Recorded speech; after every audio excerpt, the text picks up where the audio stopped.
It's quite surprising that even though a lot of things I post on LinkedIn about layoffs are very employee-centered, and there is a lot of critique towards HR's inefficiencies and transparency when it comes to a layoff. And here's the thing. HR likes to tell stories about themselves that they are like 49% on the side of employees and 51% on the side of a company. And it is true, because only with happy and awesome employees can you become a great business player. In the normal working life, it is true. So I figured out years ago that in my previous job, I had a HR advocate who was fighting for me, who was fighting for higher salary for me behind closed doors. And she really had my back. And my manager actually gotten all the credit, and this HR person did not. And I connected the dots years later. So HR are not wicked people, of course.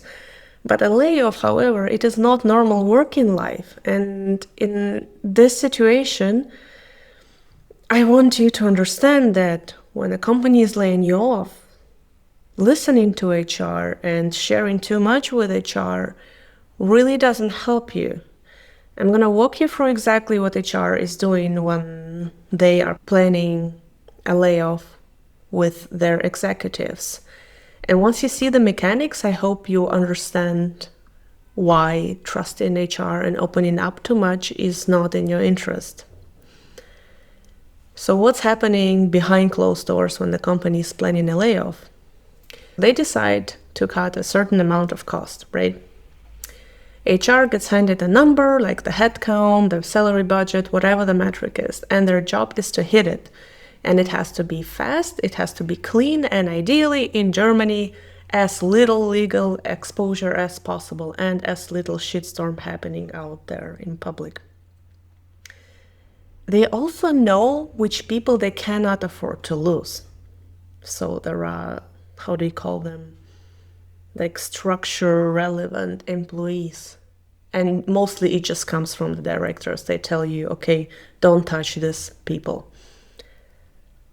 And then there is a who goes bucket of people. And those people have to be let go somehow with as little legal drama, with as little suing as possible. And smoothly in their language means signing mutual agreements. They're called Aufhebungsverträge. And a signed agreement is cheaper and way faster than a termination. No works council, no notice periods, fights, no risk of a court case. You have agreed. So the goal is to get as many people as possible to sign and fire as few people as possible. And once you've signed, they hit their number, you're not their problem anymore. And so real stories from Berlin are both from people I know personally.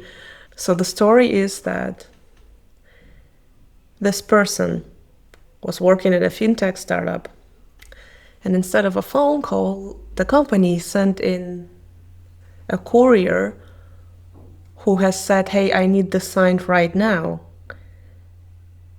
And this is how they found out that the company wanted them leave. And if you are an immigrant in a new country, you don't speak the language, it kind of reads as a termination notice. And if you don't know that a termination notice is not something you have to sign, you sign a mutual agreement even without knowing this. And this is one of the most terrible stories I've heard. And I really hope that this startup is an outlier and it never happens to someone else again, because ethically, like, how can you live with yourself when you do something like this? Second story, so someone was on sick leave and HR sent a termination letter by post, and nobody called, nobody flagged it. The person was out sick, not checking mail.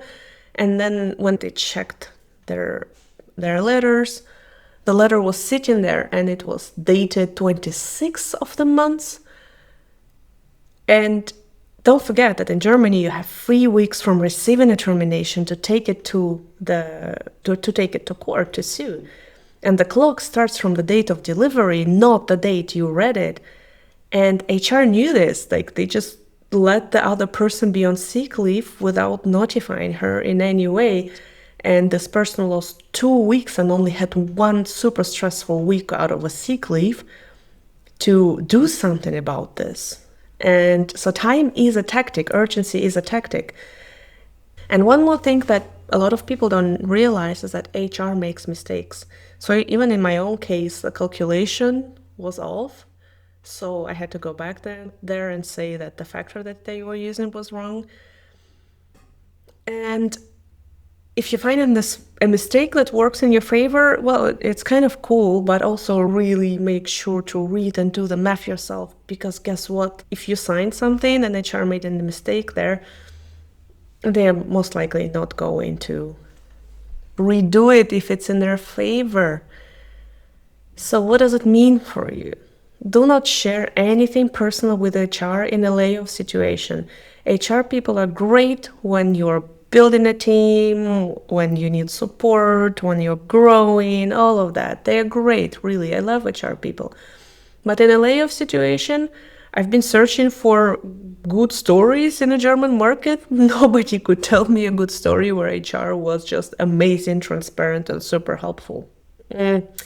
Don't share not your financial situation, not that you're stressed, not how you're feeling, not that you're thinking about signing. Don't share it with them. It can be used against it. Then in a layoff situation, they are not collecting that to help you. And you have to be polite, you have to be professional, but you're in a negotiation and they came prepared and you need to be prepared too. So you need to get second opinion, you need to do the math, you need to understand which path you're going and stick to it. And I'm going to say it again, that first HR person I talked about at the beginning, I still think about her. She was amazing. She never took credit for my higher salary and my promotion. And she was advocating for me and helping me behind closed doors, never got credit. But when you are in a layoff situation, this balance flips and HR is helping the company. They are not helping you. They have the metrics. They have to free up this amount of budget. That's it. It's not cynicism, it's just useful, and I hope it is helpful.